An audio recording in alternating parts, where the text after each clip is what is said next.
नमस्कार दोस्तों। आज हम इस वीडियो में जानेंगे कि गेहूं में जो अधिक से अधिक कल्ले किस तरह बढ़ाए जाए। क्या ऐसा नुस्खा हम अपनाएं जिससे कि गेहूं में अधिक से अधिक फुटान और अधिक से अधिक कल्ले बढ़ाए जाए।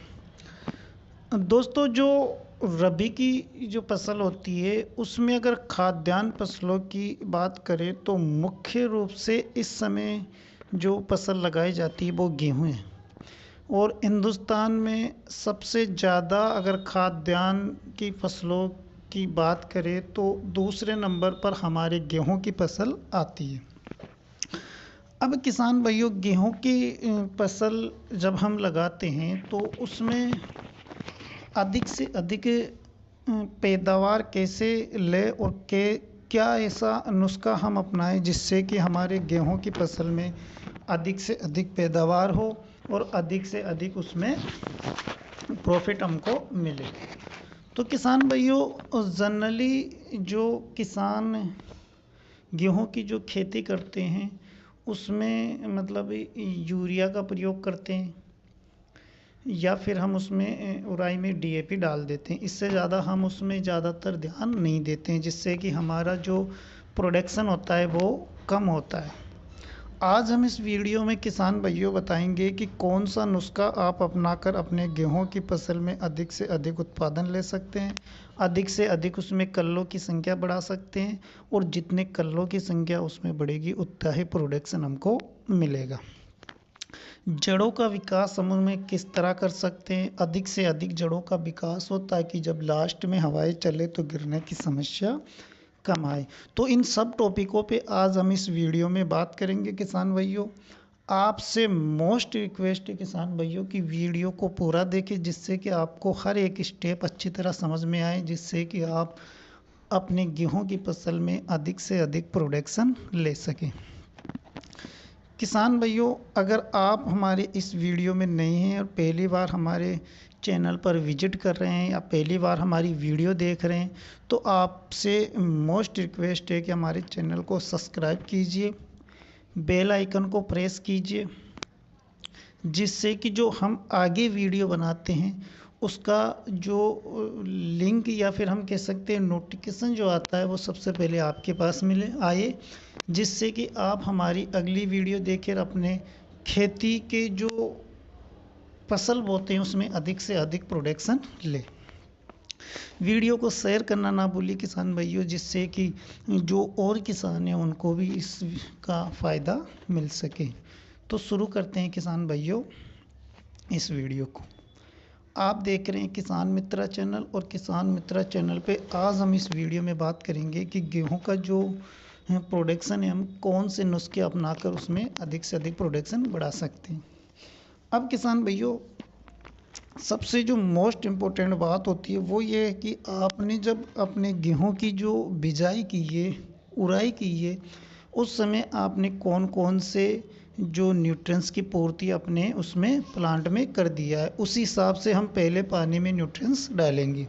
अब किसान भाइयों, इस बार क्या है ना, जो डीएपी की मारामारी ज़्यादा थी तो कुछ किसानों ने क्या किया है कि बिना डीएपी अपने गेहूं की उराई कर दी। तो हम जो पहले पानी में डालेंगे उसी बुनियाद पे डालेंगे कि आपने जो पहला जो उराई में कौन कौन से खाद डालें।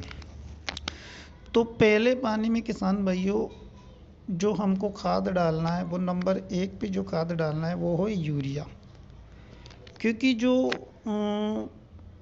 स्टार्टिंग की अवस्था होती है किसान भाइयों, स्टार्टिंग की अवस्था का मतलब होता है, जैसे वैज्ञानिकों के अनुसार पहला पानी जब हम लगाते हैं गेहूं में तो वो 21 दिन के आसपास लगाते हैं। बाकी जो शेड्यूल रहता है वो मिट्टी के अनुसार रहता है कि क्योंकि हमारे हिंदुस्तान में अलग अलग जगह अलग अलग मिट्टी है तो उस हिसाब से हमें पानी लगाना चाहिए। जैसे कि जहाँ हल्की मिट्टी है तो 18 से 20 दिन में हम पानी लगाते हैं, और जहाँ पे थोड़ा मीडियम मिट्टी है तो हम 20 से 22 दिन में पानी लगाते सकते हैं, और जहाँ भारी मिट्टी हो जहाँ पे उसमें पानी को इंस्टॉल करने की क्षमता होती है, नमी काफ़ी दिनों तक बरकरार रहती है, तो उस जगह हम 25 से 27 दिन के बीच में पानी लगा सकते हैं। तो किसान भाइयों, जब हम पहला पानी लगाए तो हमें यूरिया अवश्य देना है, क्योंकि जो ये अवस्था होती है पहले पानी तक की, तो उस समय हमारे पौधे को जो सबसे ज़्यादा आवश्यकता होती है वो होती है नाइट्रोजन की। जो नाइट्रोजन की पूर्ति हमारा जो करता है वो यूरिया करता है। तो हमें पहले पानी में यूरिया लेना है।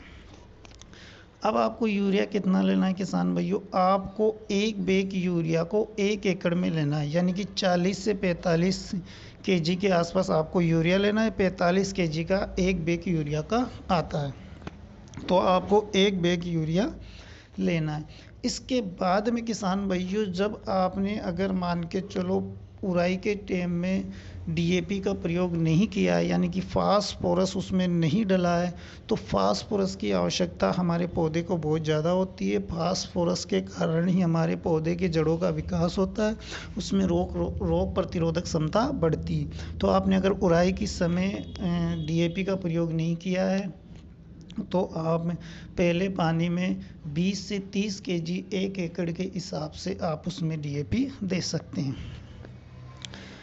तीसरा जो किसान भाइयों हमको देना है वो उसमें देना है सल्फर।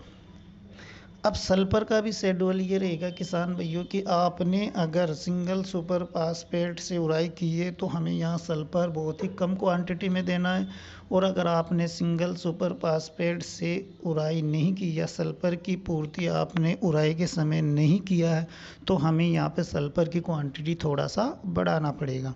यानी कि अगर आपने उराई के समय में सल्फर दिया है तो आपको यहाँ पे 5 केजी 1 एकड़ के हिसाब से जो 80% सल्फर आता है वो देना है। और अगर आपने उराई के समय में सल्फर नहीं दिया है तो किसान भाइयों यहाँ पर आपको 8 केजी सल्फर जो 80% आता है वो 1 एकड़ के हिसाब से आपको देना है।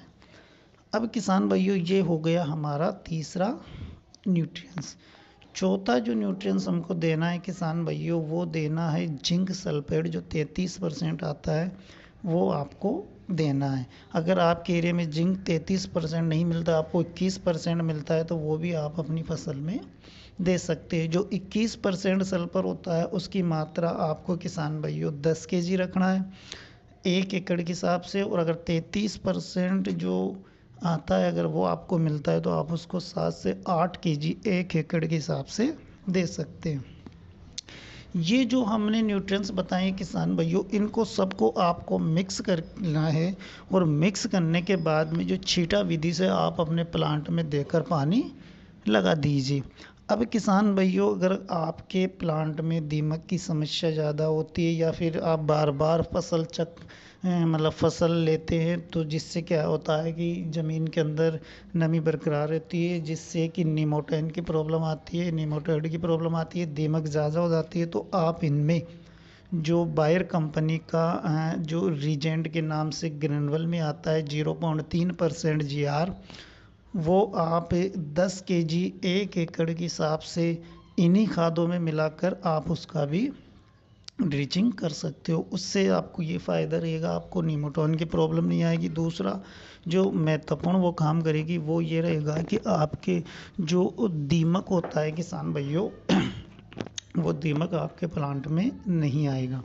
अब किसान भाइयों, हम जानते हैं कि ये तो हमारी हो गई क्वांटिटी कि हमें कितनी क्वांटिटी में कौन सी चीज़ पहले पानी के साथ में देना चाहिए। अब हम जानते हैं किसान भाइयों कि आखिर ये चीज़ें हमारे जो प्लांट में हम डालेंगे उसमें कार्य क्या करेगी।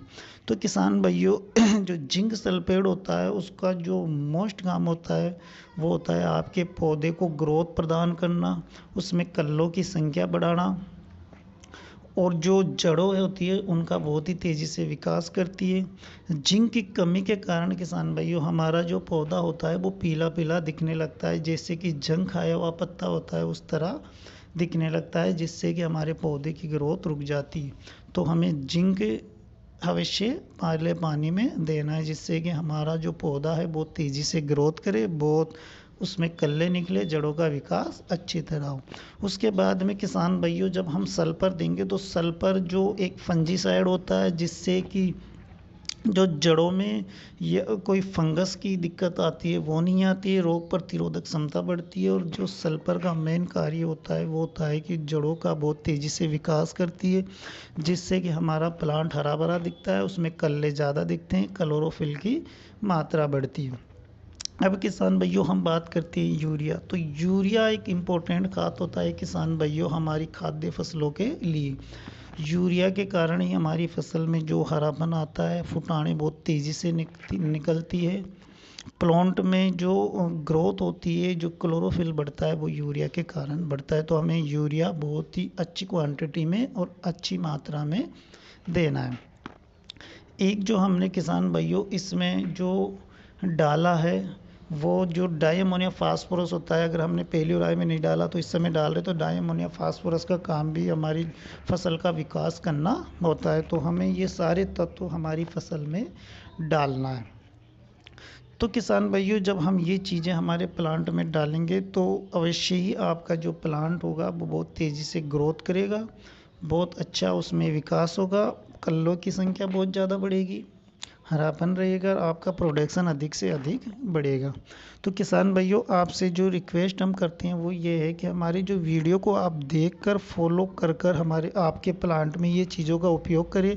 स्टेप बाय स्टेप तरीके से एक अच्छे तरीके से आपको प्रयोग करना है जिससे कि आपको जो प्रोडक्शन है बहुत अच्छे से मिले। इस वीडियो में इतना ही किसान भाइयों, मिलेंगे किसी नेक्स्ट वीडियो के साथ। नमस्कार।